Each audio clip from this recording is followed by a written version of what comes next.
แล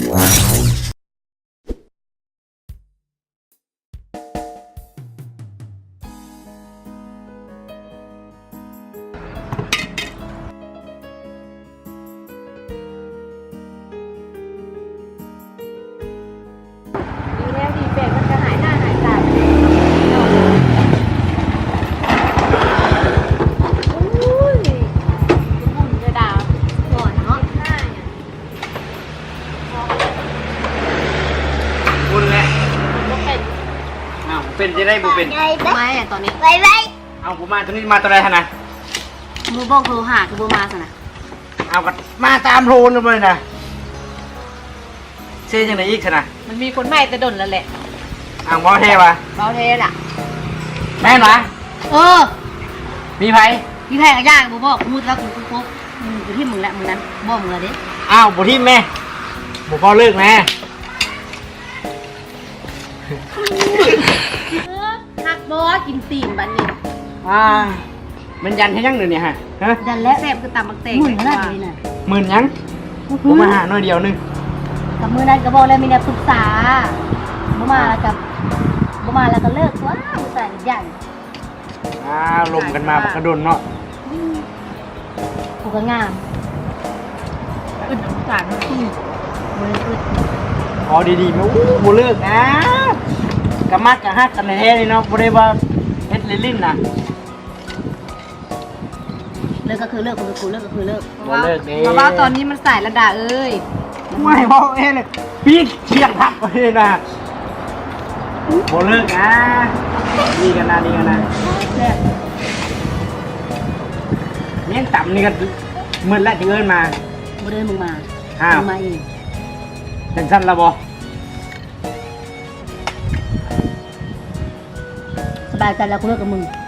ลงคนใหม่ดีกว่ามึงอีก มันจากปีกมันจากลมมันจากมือแหละ 2 มื้อ สองมือก็ลม เยอะ ว่าลมเสียอย่างนั้น ลำไร โบนะบ่เลิกนะ เลิกก็เต็มเลิกจัดแตะ ขาดใส่กันเนาะ ก็นางดิ จริงจังเลยนะ นางกูกระทูเส้น้ำแข็งนี่ใครจะเอามึงส่งเลย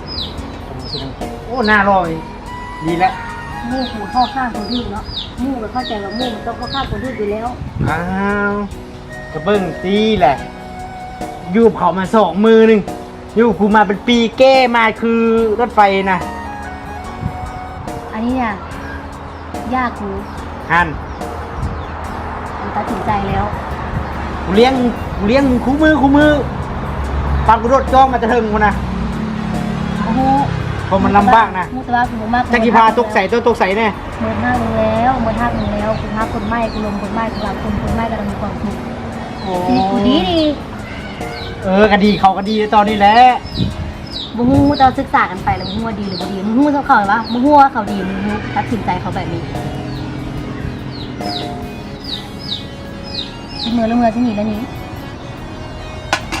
โบเมื่อโบหนี ตั้งใจง่ายเลยมึงเนี่ยจับเปลี่ยนที่ โบเลิกนะอยันขึ้นมาไหมอ่ะ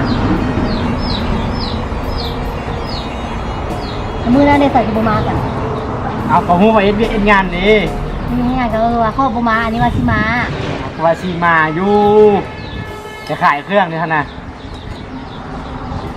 ทำบุคายเวียก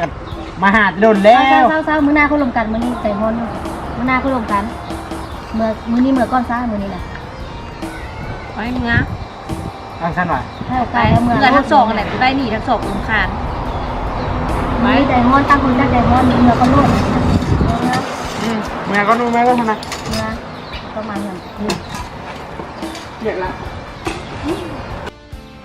โอ้ยเนาะเบื่อกินน้ำรถคันนี้คันนั้นรถกู อ้าวลืมล้มขอโทษเคยพี่แต่คันนั้นเลย หน้าเขาส่งลูกก่อนไปเมื่อนานละ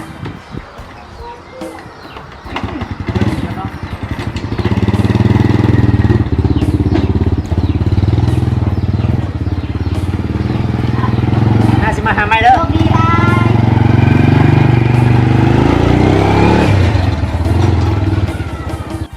นิ้วมันชิเลิกกับมันเทหมาว่าชิเลิกกันเลยแต่ไหน มันมางอแล้วก็ใจอ่อนแล้วในคนเคยฮักกันมาโดนเด้มันใจอ่อนแล้วก็กูก็ใจอ่อนแล้วมันมางอกันเลย ตอนมันอยู่กูก็เว้าไปจากสั้นแรกกับอีต้นมันเลยจังใดก็ได้ค่อยเว้าค่อยลงกันกับมันกูกับอีต้นมัน ก็ลองใจมันซื่อๆหั่นแหละเรือ2-3มื้อก็โทรไปหามันคือเก่าในคนเคยฮักกันมาเด้จ้ะเลิกบ่ได้ดอก เป็นเดียวเลย ตอนนี้กูใจร้ายไงที่รักลงน้ำมัน ไม่ยังลูกยังพ่อยังมาพ่อ